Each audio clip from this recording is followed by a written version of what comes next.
Karachi ملدیہ town میں مسیحی آبادی اور مسلمانوں کو لڑانے کی یہ بہت اہم بات ہے, بہت اہم بات ہے. تھوڑا سا بیٹھ جاؤ اللہ کے واسطے, یہ بہت اہم بات ہے. میں نے پچھلے ٹاپک کو زیادہ لمبا کھینچ دیا, یہ اس سے بھی زیادہ اہم بات ہے. کراچی میں بلدیہ ٹاؤن میں مسیحی آبادی اور مسلمانوں کو لڑانے کی ایک سازش کی گئی, جس میں مسلمانوں کے ایڈریس میں کچھ لفافوں کے اندر مقدس اوراق کو جلا کر بھجوایا گیا. اس سے عوام میں اشتعال پیدا ہوا, ہجوم اکٹھا ہو گیا. ہمارے علماء اور اداروں کے بروقت ایکشن سے عوام مطمئن بھی ہوئی اور بہت بڑا سانحہ ہوتے ہوتے رہ گیا.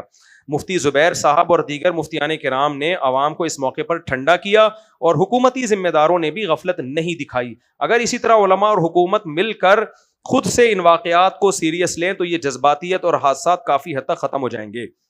بہترین بات کی ہے, مسیحی برادری میں, مسیحی علاقوں میں کسی کمبخت یہ شرارت کی ہے, لفافوں میں قرآن کے جلے ہوئے اوراق بھیجے. اس کا اچھا یہ نہیں پتا کہ مسلم نے کیا یا غیر مسلم نے کی ہے, یہ نہیں پتا, کوئی سازشی نے کی ہے. وہاں پر یہ تھا کہ جب یہ لفافے کھلیں گے تو ہم یہاں چھاپا ماریں گے, دیکھو قرآن کے اوراق انہوں نے جلائے ہیں. تو الحمدللہ بر وقت اس سازش کو پکڑ لیا گیا, اور یہ پکڑا بھی علماء نے اور گورنمنٹ نے مل کے یہ کام کیا ہے. تو اس کا مقصد آپ کو یہ بتانا ہے کہ فوراً مشتعل نہ ہو جایا کرو. پاکستان میں بسنے والے ہندو ہوں, سکھ ہوں, مسیحی ہوں, کوئی بھی نبی کریم صلی اللہ علیہ وسلم کے گستاخ نہیں ہے. کل جامعۃ الرشید میں جلسہ ہوا ہے الحمدللہ. اس جلسے میں شیعہ لوگوں کو بھی بلایا, علماء کو, اہل حدیث کو بلایا, بریلویوں کو بلایا, سکھوں کو بلایا, ہندوؤں کو بلایا, ہندو کے پنڈت آئے ہوئے تھے, اور مسیحی برادری کے لوگ آئے ہوئے تھے, سب آئے ہوئے تھے.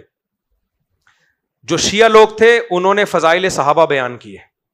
دو شیعہ اسکالر, نام یاد ہے میں بھول گیا, انہوں نے فتویٰ دیا کہ ہم صحابہ کی گستاخی کو جائز نہیں سمجھتے. ان میں ایک شیعہ اسکالر وہ تھے کہ کچھ دنوں پہلے ایک شیعہ نے حضرت ابو بکر کی شان میں گستاخی کی تھی, تو اسی شیعہ اسکالر نے جا کے اس کے خلاف FIR کٹوائی ہے, جن کو جامعۃ الرشید نے اپنے اسٹیج پہ کل بلایا. کل میں بھی تھا اس میں, کل عصر کے بعد جلسہ ہوا ہے جامعۃ الرشید میں, پروگرام ہوا ہے.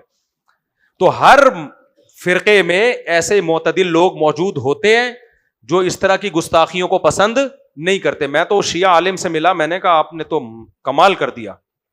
انہوں نے کہا بھائی یہ ایک طبقہ ہے جو صحابہ کو برا بلا کہتا ہے, ہم اس کے قائل نہیں ہیں. کچھ لوگ کہتے ہیں یہ تقیہ کر رہے ہیں, اتنے بڑے جلسے سے ایک بندہ خطاب کر رہا ہے, ویڈیو میں ریکارڈ ہو رہا ہے, تو ہم تو ظاہر کے مکلف ہیں نا.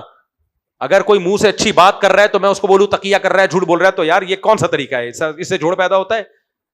تو میں نے کہا آپ نے تو دل جیت لیا ہمارا. دوسرے اسکالر نے بھی یہی بات کی ہے. تو مجھے اندازہ ہوا کہ سارے شیعہ ایک جیسے, دیکھو شیعہ مسلک کو میں درست نہیں کہہ رہا, ہمارا اختلاف ہے شیعوں سے, جیسے اہل حدیث سے بھی اختلاف ہے, بریلویوں سے بھی اختلاف ہے. اختلاف رکھنا یہ تو زندہ قوموں کی علامت ہے, ہر شخص کی ایک رائے ہوتی ہے, لیکن یہ اختلاف آج سے نہیں ہے, صدیوں سے ہے. تو صدیوں سے جیسے تمیز سے زندگی گزار لی, تو ابھی بھی گزاری جا سکتی ہے کہ نہیں جا سکتی. اختلاف ہندوؤں سے بھی ہے یا نہیں ہے ہمارا, لیکن کیا مطلب جا کے توڑ پھوڑ شروع کر دیں. ہمارے لیے ہمارے نبی کی تعلیمات ہیں کہ جب کوئی غیر مسلم اسلامی ریاست میں رہتا ہے اس کے بالکل وہی حقوق ہیں جو کسی مسلمان کے ہیں. تو ہمارے نبی نے ہمیں یہ آرڈر دیا ہے. تو اتنا اچھا لگا, وہ ہندوؤں نے بھی تقریر کی, ہندو پنڈت نے آ کے کہا کہ ہم تمام ہندو محمد صلی اللہ علیہ وسلم سے اتنی ہی محبت کرتے ہیں جتنی مسلمان کرتے ہیں. ایک پازیٹو میسج گیا نا. کیا خیال ہے بھائی. سکھ بھی آئے تھے, انہوں نے بھی یہ بات کہی ہے, اور ہمارے جامعۃ الرشید کے مفتی عبدالرحیم صاحب نے بھی یہ بات کہی. ان غیر مسلموں کو بتایا کہ اگر آپ پر کوئی مسئلہ آیا تو ہم اپنے مسئلے کو چھوڑ کر سب سے پہلے کس کا مسئلہ حل کریں گے, آپ کا مسئلہ.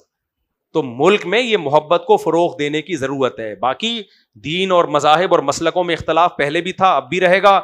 وہ ڈیبیٹ کی حد تک صحیح ہے.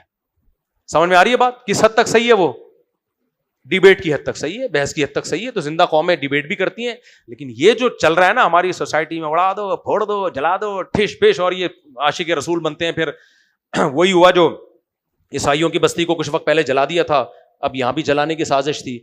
تو نبی کے عشق میں ہمیں اعتدال کراس کرنے کی اجازت, لمٹ کراس کرنے کی اجازت نہیں ہے. یہ نبی کی تعلیمات نہیں ہے. تو میں نے اور آپ نے ان تمام مذہبی لوگوں کا بائیکاٹ کرنا ہے جو آپس میں لڑانے کا کام کر رہے ہیں, ایک دوسرے پہ طنز کر رہے ہیں, چاہے وہ کسی بھی مسلک کے, کسی بھی مذہب کے ہوں. یہ کرو گے کہ نہیں کرو گے. سوشل میڈیا پہ جو بھی ایگریسونیس دکھا رہا ہے, جذباتی بن رہا ہے, اڑا دو, پھوڑ دو, یہ کر دو, وہ کر دو, آپ سب نے اس کو کچھ گالیاں میں